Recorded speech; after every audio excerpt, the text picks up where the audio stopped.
पृष्ठीय आवेश वितरण के कारण विद्युत क्षेत्र चालू हो गया था क्या?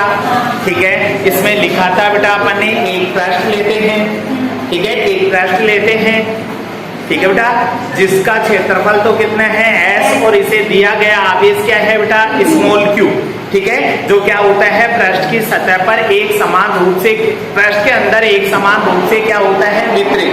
फिर इस पृष्ठ पर क्या लिया था बेटा? एक अल्पांश लिया था जिसका आवेश कितना था dq और इसका क्षेत्रफल कितना था ds, और इस अल्पांश से स्मॉल r दूरी पर क्या लिया था बेटा? एक बिंदु P, जहां पर अपने को क्या निकालना था? विद्युत क्षेत्र, ठीक है बेटा। तो देखो सब ध्यान दो इधर, यह आपका कोई भी पृष्ठ है बेटा, ठीक है, कल के टॉपिक को कंटिन्यू कर रहे हैं अपन। तो ये अपने पास कोई भी पृष्ठ है जिसका क्षेत्रफल तो कितना है बेटा? S और इसे दिया गया आवेश क्या है बेटा? Q, ठीक है, जो इसमें एक समान रूप से क्या होता है बेटा? वितरित। कोई दिक्कत? फिर क्या करेंगे बेटा? इस पर एक क्या लेंगे बेटा? अल्पांश। इस पृष्ठ पर एक क्या लेंगे? एक अल्पांश, यानी इसका एक छोटा सा टुकड़ा जिसका आवेश तो कितना है बेटा? dq और क्षेत्रफल कितना है? ds, और इस अल्पांश से स्मॉल r दूरी पर क्या ले लिया बेटा? एक बिंदु P, जहां पर अपने को क्या निकालना है बेटा? विद्युत क्षेत्र। कोई दिक्कत? तो देखो बेटा, ये अल्पांश आवेश है और प्लस का है, तो प्लस के कारण किसी बिंदु पर तीव्रता की दिशा किधर होती है? आवेश से दूर, तो इधर ही होगी बेटा। और ये अल्पांश आवेश है, इसलिए विद्युत क्षेत्र भी कैसा होगा बेटा? अल्पांश होगा क्या? तो इसका मान निकालना है अपने को। तो देखो बेटा, dq के कारण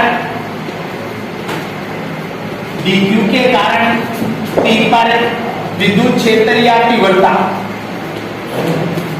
ठीक है बेटा, dq के कारण P पर क्या निकाली है? तीव्रता या विद्युत क्षेत्र बोल सकते हो। और तीव्रता का सूत्र E बराबर क्या पड़ा है बेटा? kq बटा में r², यही पड़ा है क्या? ठीक है बेटा। अब देखो यहाँ पर q की जगह तो क्या है बेटा? dq, तो ये भी de होगा क्या? लेकिन कौन सा रूप लेना है बेटा? सदिश रूप। तो इसके क्या लगेगा? वेक्टर, और इधर क्या लगेगा बेटा? दूरी का क्या? कोई दिक्कत क्या? तो ये तो किसके कारण आया विद्युत क्षेत्र? अल्पांश के कारण, लेकिन अपने को तो पूरे पृष्ठ के कारण निकालना है, ठीक है बेटा। तो कुल विद्युत क्षेत्र के लिए इसका क्या कर दोगे? समाकलन, या कुल तीव्रता लिख सकते हो। कुल तीव्रता के लिए समाकलन करने पर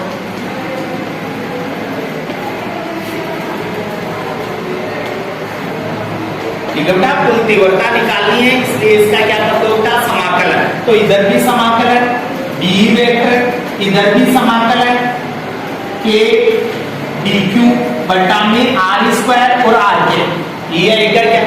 आगे हल करोगे तो देखो बेटा, d से समाकलन कैंसिल हो जाएगा, तो क्या बचेगा अपने पास? e vector.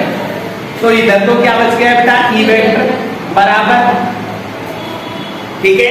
इधर देखो बेटा क्या बचेगा? k भी कांस्टेंट है, r² भी कांस्टेंट है और r भी कांस्टेंट है, तो ये समाकलन से क्या आ जाएगा बेटा? बाहर आ जाएगा, ठीक है। तो समाकलन में क्या बच जाएगा बेटा? dq, यही होगा क्या?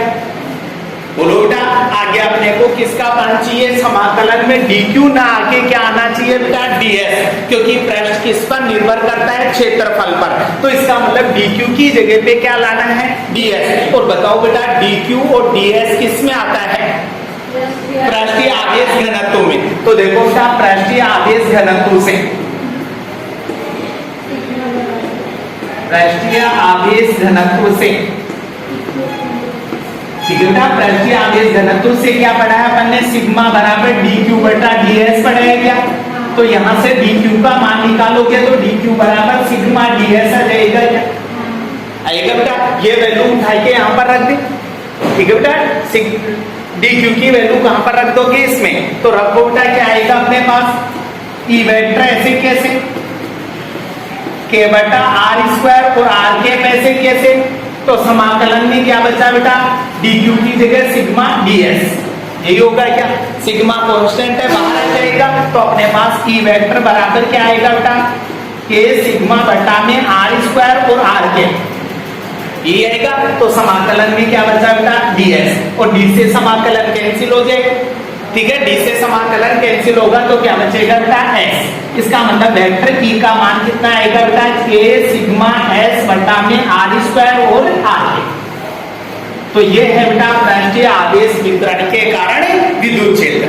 वैसा ही है सेम, ठीक है, यहां तक का ये पूरा सेम है, केवल यहां पर पृष्ठीय आवेश घनत्व लगाया जबकि वहां पर रेखीय आवेश घनत्व लगाते हैं, ठीक है। उतारो हो गया बेटा सभी का। थर्ड पॉइंट डालो, आयतन आवेश वितरण, इसमें लिखो यदि आवेश का वितरण किसी पृष्ठ के आयतन में हो रहा हो तो इसे आयतन आवेश वितरण कहते हैं। यदि किसी भी आवेश का वितरण क्या हो रहा हो बेटा, पृष्ठ के आयतन में हो रहा हो, आयतन का मतलब किसी चीज में भर रहे हो आवेश को, तो ऐसा वितरण क्या कहलाता है बेटा, आयतन आवेश वितरण, ठीक है बेटा। नई लाइन से लिखो, आयतन आवेश वितरण में विद्युत क्षेत्र, लिख लिया बेटा। इसमें लिखो, एक बंद पृष्ठ लेते हैं जिसका आयतन V तथा इसे दिया गया आवेश स्मॉल q है, जो बंद पृष्ठ के अंदर एक समान रूप से वितरित होता है। लिख लिया। आगे लिखो बेटा, अभी इस पृष्ठ पर एक अल्पांश लेते हैं जिसका आवेश dq तथा आयतन dv है। इसे अल्पांश से स्मॉल r दूरी पर एक बिंदु P लेते हैं, स्मॉल r दूरी पर एक बिंदु P लेते हैं जहां विद्युत क्षेत्र ज्ञात करना है। अतः हो गया बेटा, ठीक है, ध्यान दो बेटा। अपन ने क्या कर लिया, मान लो बेटा यह आपका एक बंद पृष्ठ है। क्या है बेटा, एक बंद पृष्ठ है जिसका आयतन तो कितना है V और इसका आवेश कितना है बेटा Q, ठीक है। जो इस बंद पृष्ठ के अंदर एक समान रूप से क्या होता है बेटा, वितरित, यानी सब जगह पे एक जैसे रूप से बढ़ जाता है, ठीक है। फिर क्या करेंगे बेटा, इस बंद पृष्ठ का एक छोटा सा टुकड़ा ले लेंगे यानी अल्पांश लेंगे, ठीक है बेटा, जिसका आवेश तो कितना है dq और इसका आयतन कितना है बेटा dv। इस अल्पांश का आवेश dq है और आयतन कितना है dv, और इस अल्पांश से स्मॉल r दूरी पर क्या ले लिया बेटा, एक बिंदु P, जहां पर अपने को क्या निकालना है बेटा, विद्युत क्षेत्र का मान। तो विद्युत क्षेत्र की दिशा किधर होगी, इस बिंदु पर धनावेश है, और धनावेश के कारण विद्युत क्षेत्र की दिशा किधर होती है बेटा, आवेश से दूर होती है। यह अल्पांश आवेश है, इसलिए विद्युत क्षेत्र भी क्या होगा बेटा, अल्पांश। कोई दिक्कत? आगे देखो बेटा, इस डी का मान निकालना है अपने को, तो किसके कारण प्राप्त हो रही है, dq के कारण। तो देखो बेटा, dq के कारण P पर तीव्रता या विद्युत क्षेत्र भी लिख सकते हो। dq के कारण तीव्रता निकालोगे तो क्या आएगी बेटा, E बराबर kq बटा में r² पर है, लेकिन q की जगह कितना है यहाँ पर dq, और E की जगह भी कितना है बेटा d। ये बेटा अपने को सदिश रूप निकालना है, तो E पे वेक्टर लगेगा, तो इधर दूरी का क्या लग जाएगा, टेप। कोई दिक्कत है बेटा? आगे अपने को कुल विद्युत क्षेत्र निकालना है, तो इसका क्या कर देंगे, समाकलन, क्योंकि ये किसके कारण आया है, अल्पांश के कारण, जबकि अपने को किसके कारण निकालना है, पूरे बंद पृष्ठ के कारण। तो देखो बेटा, कुल विद्युत क्षेत्र के लिए, कुल विद्युत क्षेत्र के लिए समाकलन करने पर, ठीक है बेटा, कुल विद्युत क्षेत्र निकालना है, इसलिए इसका क्या कर दोगे बेटा, समाकलन। तो इधर भी समाकलन करोगे डी वेक्टर, और इधर भी समाकलन करोगे बेटा k dq बटा में r² और r, ये होगा क्या। आगे देखो बेटा, समाकलन से d कट जाएगा, तो इधर तो क्या बचेगा बेटा, e वेक्टर, तो इधर तो क्या आया बेटा, e वेक्टर, ठीक है। इधर देखो बेटा, k भी कांस्टेंट है, r² भी कांस्टेंट है, r भी कांस्टेंट है, तो कहां पर आ जाएगा बेटा, बाहर। तो क्या आएगा बेटा, k बटा में r² और r बाहर आ जाएगा, तो समाकलन में क्या बचा बेटा, dq, तो समाकलन में क्या रह जाएगा, dq, ये आएगा बेटा। लेकिन बंद पृष्ठ किस पर निर्भर करता है, आयतन पर, इसका मतलब dq के स्थान पर क्या आना चाहिए बेटा, dv। तो बताओ dq और dv किस में आता है, आयतन आवेश घनत्व में। तो यहाँ पर क्या लगा दो बेटा, आयतन आवेश घनत्व से, आयतन आवेश घनत्व से क्या पढ़ा है बेटा, आयतन आवेश घनत्व से अपन ने, यही पढ़ा है बेटा कि रो बराबर क्या होता है dq बटा में dv।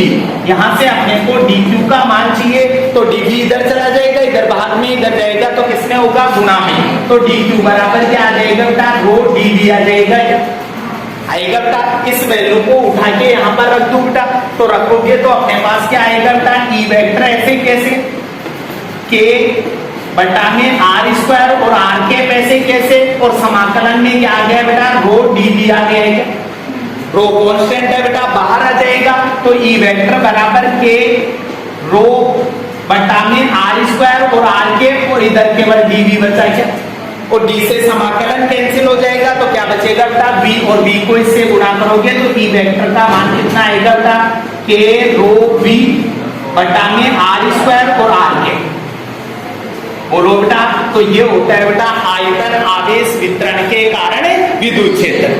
क्लियर है, तीनों टॉपिक एक जैसे हैं, केवल हल्का हल्का परिवर्तन है बेटा।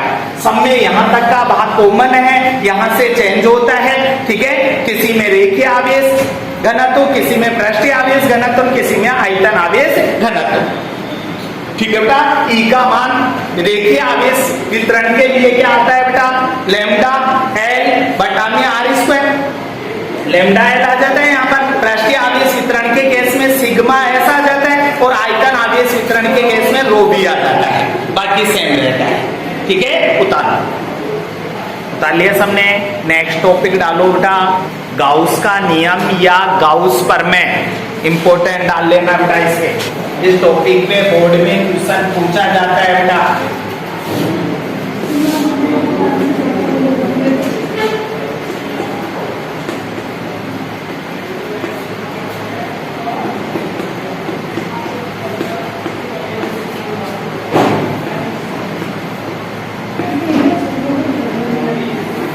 ठीक है बेटा, गाउस का नियम या गाउस प्रमेय, ठीक है। गाउस का नियम बोल दो चाहे गाउस प्रमेय बोल दो बेटा, बात एक ही है, ठीक है। तो इसमें लिखो निर्वात में उपस्थित किसी बंद पृष्ठ से पारित यानी गुजरने वाला विद्युत फ्लक्स का मान से बंद पृष्ठ में उपस्थित कुल आवेश, कोष्ठक में लिख लेना बेटा सिग्मा क्यू या क्यू। कुल आवेश को सिग्मा क्यू से भी दर्शाया जाता है तो क्यू से भी दर्शाया जाता है, लिख लिया बेटा। कुल आवेश कोष्ठक में सिग्मा क्यू या क्यू तथा निर्वात की विद्युतशीलता कोष्ठक में लिख लेना बेटा एप्सिलॉन नॉट। निर्वात की विद्युतशीलता को किससे दर्शाते हैं एप्सिलॉन नॉट से, और इसका मान निश्चित होता है बेटा कितना होता है 8.85 इंटू 10⁻⁻12 बताया था क्या, तो लिख लिया। निर्वात की विद्युतशीलता कोष्ठक में एप्सिलॉन नॉट के अनुपात के बराबर होता है, ठीक है बेटा। यानी किसी भी बंद पृष्ठ में कुल आवेश, ठीक है बेटा, और निर्वात की विद्युतशीलता के अनुपात के बराबर होता है किसका मान विद्युत फ्लक्स का मान। जो बंद पृष्ठ से गुजर रहा है उस विद्युत फ्लक्स का मान क्या होता है बेटा उस बंद पृष्ठ में उपस्थित कुल आवेश और निर्वात की विद्युतशीलता के अनुपात के क्या होता है बराबर।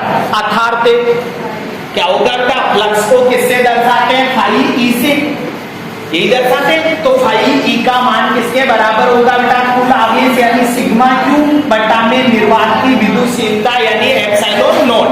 अनुपात का मतलब बट्टा होता है, या इसी को अपन ये भी लिख सकते हैं क्या बेटा क्यू बटा एप्सिलॉन नॉट लिख सकते हैं बेटा।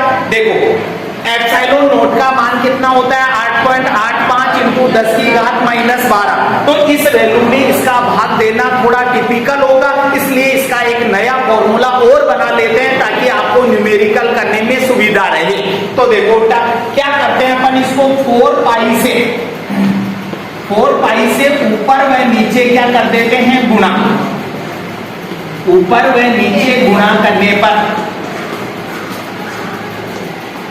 ठीक है बेटा, इसको 4 पाई से ऊपर नीचे क्या कर दो बेटा गुणा।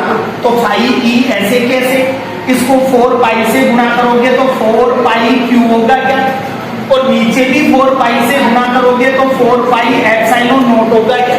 4 पाई से 4 पाई कट जाएगा, कोई प्रभाव नहीं पड़ेगा इक्वेशन में, कोई दिक्कत। इसी वैल्यू को मैं ऐसे भी लिख सकता हूं क्या 4 पाई क्यू, तो ऐसे कैसे, और इनटू में इसको 1/4 पाई एप्सिलॉन नॉट लिख सकता हूं क्या?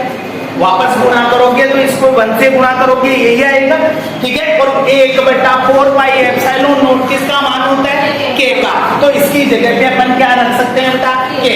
इसका मतलब फाई ई बराबर क्या आएगा बेटा? ये आएगा बेटा 4 पाई क्यूब और इसकी जगह क्या आ गया बेटा? के। कोई दिक्कत? सबको गुणा कर लोगे तो आपके पास एक नया फॉर्मूला बनके तैयार हुआ बेटा, और वो क्या हो गया? 4 पाई के क्यूब। यही बना क्या? बोलो बेटा। इसका मतलब अपने पास किसी भी गाउस प्रमेय के अनुसार, ठीक है, गाउस प्रमेय के अनुसार यानी किसी भी बंद पृष्ठ के लिए जो फ्लक्स निकालते हैं उसके अपने पास कौन कौन से फॉर्मूले आए बेटा? एक तो सिग्मा क्यू बटा एप्सिलॉन नॉट आ गया, एक क्यू बटा एप्सिलॉन नॉट आया, और एक क्या आया बेटा? 4 पाई के क्यूब। ये है क्या? ठीक है। तो ये अपने पास गाउस प्रमेय है या गाउस का नियम है। उतार हो गया बेटा सबका, ठीक है। यानी गाउस प्रमेय क्या होती है बेटा? किसी भी बंद पृष्ठ से गुजरने वाला जो फ्लक्स का मान होता है वो उस बंद पृष्ठ में उपस्थित कुल आवेश और निर्वात की विद्युतशीलता के अनुपात के बराबर होता है, ठीक है बेटा। तो यहाँ से अपने पास फ्लक्स के क्या क्या फॉर्मूले निकल के आए बेटा? सिग्मा क्यू बटा में एप्सिलॉन नॉट, या क्यू बटा में एप्सिलॉन नॉट, या 4 पाई के क्यूब, ठीक है बेटा। इस टॉपिक को आगे अपन कल कंटिन्यू रखेंगे। आज के लिए इतना ही।